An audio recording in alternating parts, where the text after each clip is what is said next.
Assalamualaikum semua, selamat pagi. Hari ini 21 hari bulan 12 2025. Hari Ahad yang nampak ceria, alhamdulillah. Pak Andak sedang sambung kerja-kerja wiring kat dalam dapur ni, sampai ke bilik air kot. InsyaAllah. Doakan Pak Andak sihat, doakan Pak Andak sihat, doakan kawan juga sihat, InsyaAllah.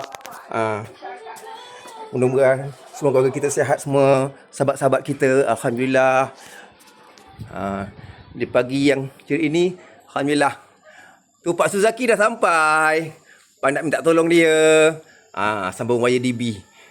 Dekat wiring tu kan. Okey, insya-Allah. Pak nak bab wire live ni Pak nak takut sikit. Faham. Tapi insya-Allah mudah-mudahan ada pertolongan. Kita gunakanlah pertolongan tu insya-Allah. Doakan kami semua. Assalamualaikum, sayang semua.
Assalamualaikum semua. Alhamdulillah.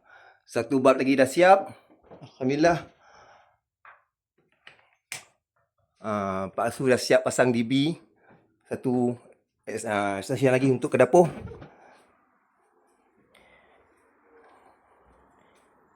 Dan bilik air. Ada 2 plug kat sini. Dan 4 lampu ni. Ni 2 plug.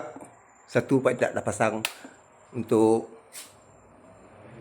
exhaust fan, satu spare plug. 4 lampu ni akan pergi ke bilik air permanent punya, insyaAllah. Alhamdulillah. Terima kasih Pak Su. Okay, Pak Su dah gerak balik Seremban.